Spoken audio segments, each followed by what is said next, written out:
Hi guys, welcome back to the channel. Still in chapter 7 ionic equilibria, and this is the last video for this semester, and this is 7.2 acid-base titration. At the end of this video, you should be able to describe titration process, distinguish between the endpoint and equivalence point, sketch the titration curve between strong acid strong base, strong acid weak base, and weak acid strong base, identify the suitable indicators, and also interpret the variation of pH against the titer value in C.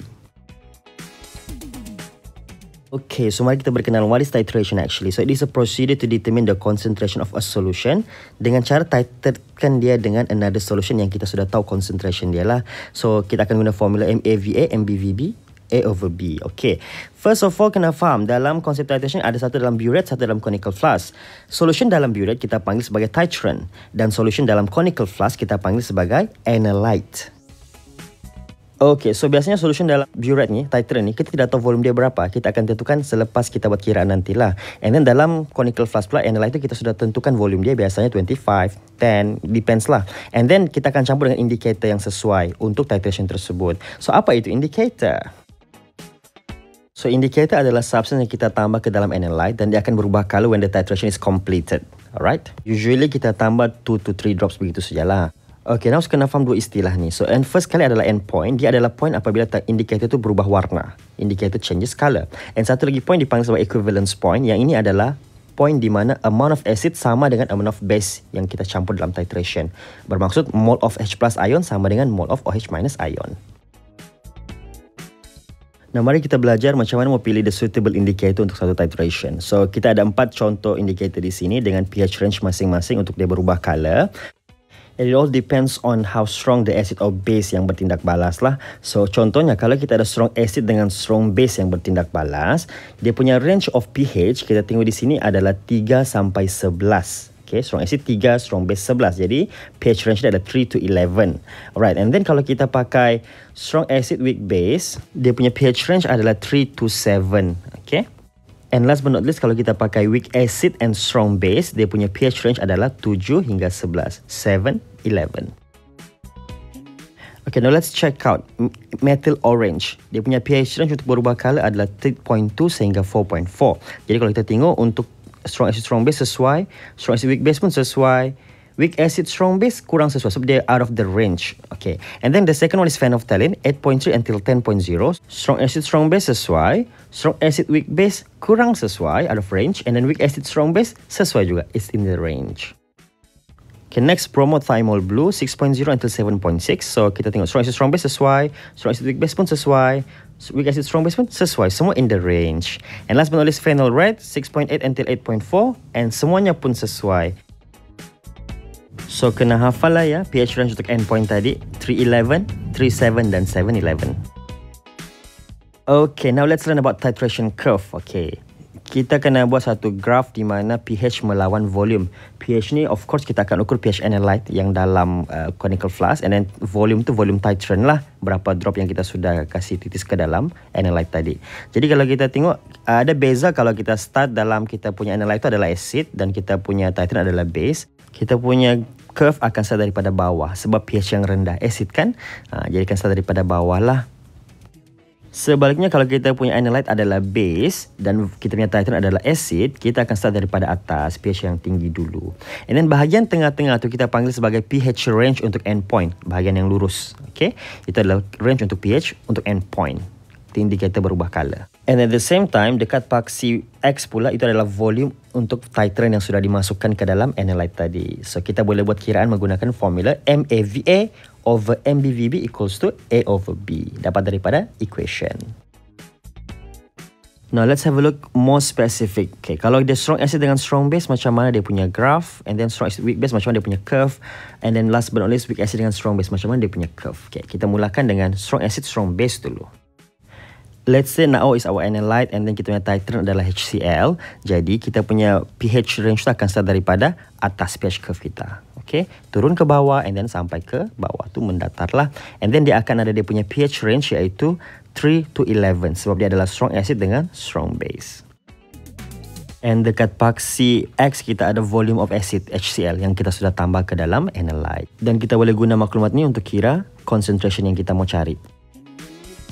On the other hand, kalau kita punya analyte adalah HCl and then kita punya titrant adalah NaO, kita akan start curve daripada bawah and then lurus mendatar lagi di atas. And then again, kita punya pH range adalah 3 to 11 untuk endpoint.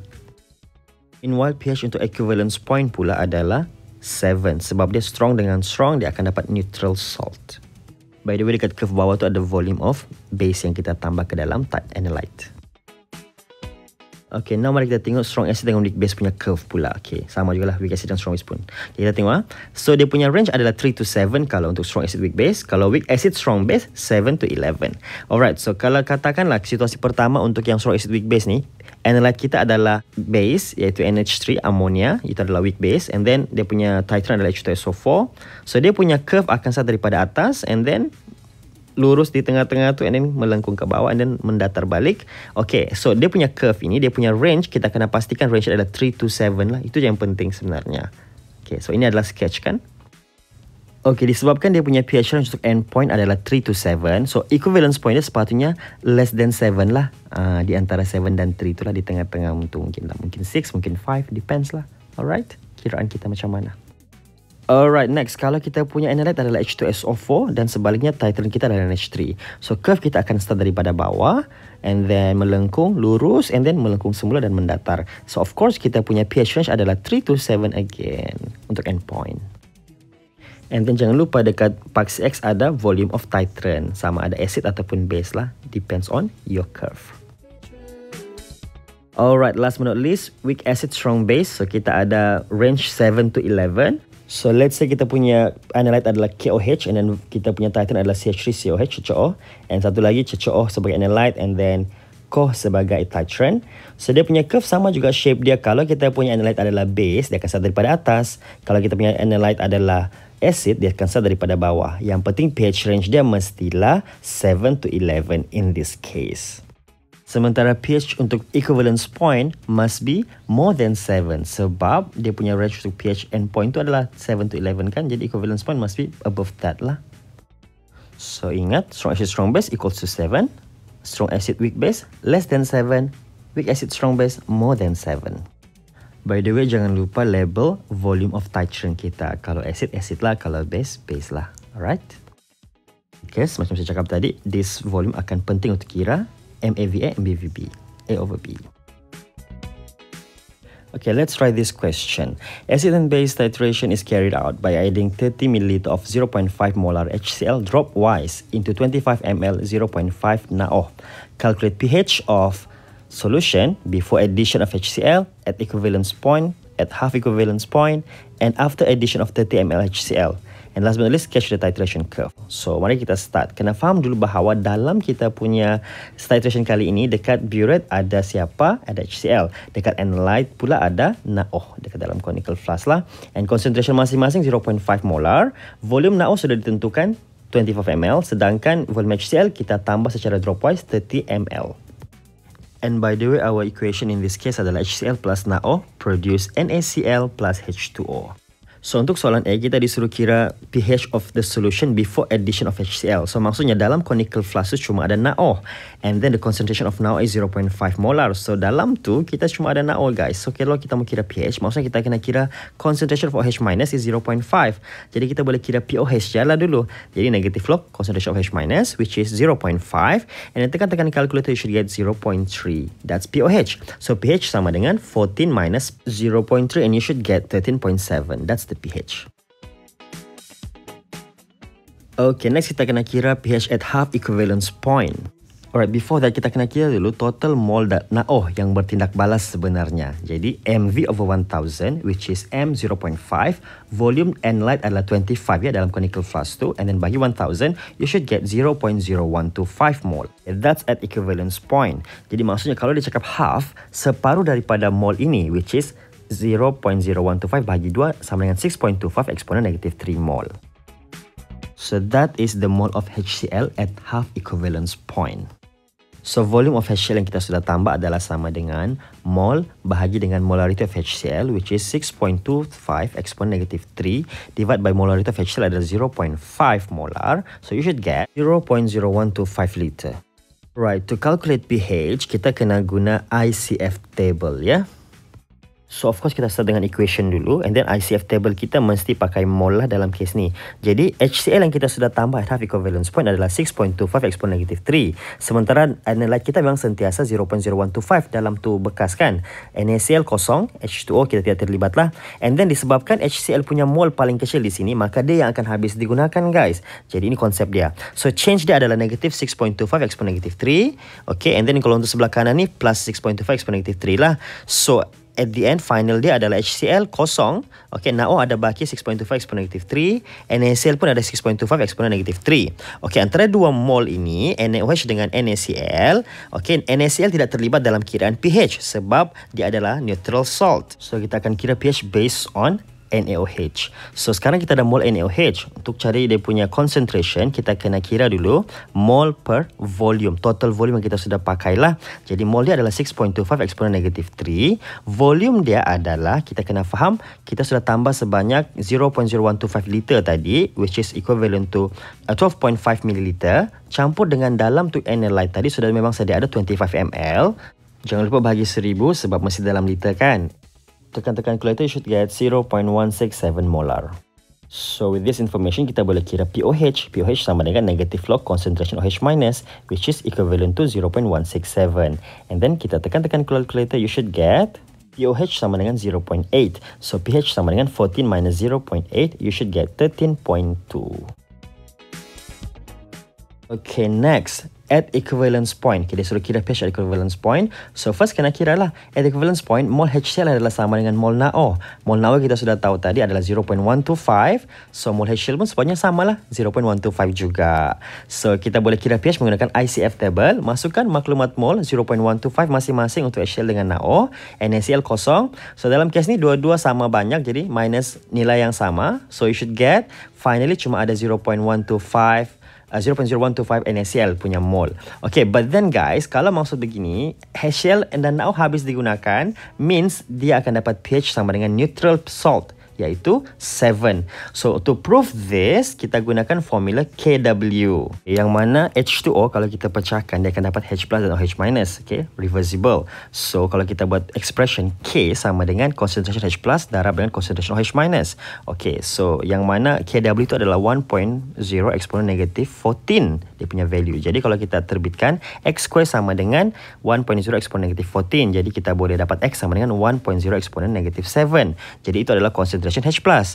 Jadi pH sama dengan negative log 1.0 exponent negative 7, and you should get pH sama dengan 7. Okay, ini adalah cara membuktikan bahawa ini adalah neutral solution at equivalence point. Alright, last but not least, after the addition of 30 ml of HCl, so first kali kena kira mol HCl dulu. So mol sama dengan mV over 1000. M dia adalah 0.5, volume 30 ml, so divide by 1000, you should get 0.015 mol. Macam biasa kalau mau kira pH kena pakai ICF table. So mulakan dengan equation, okay, initial, change dan final. So dia punya initial untuk HCl adalah 0.015 mol tadi, and then dia punya NaOH pula adalah 0.0125 mol. NaCl kosong initially, and then change dia adalah kita tengok siapa yang kecil. Yang kecil adalah NaO. So NaO akan jadi change dari sini. So negative 0.0125, negative 0.015, and plus 0.015. And then final mol dia adalah kita tengok. So untuk HCl masih ada baki 2.5 exponent negative 3. NaO habis digunakan. NaCl di sini macam biasalah, no effect on the pH.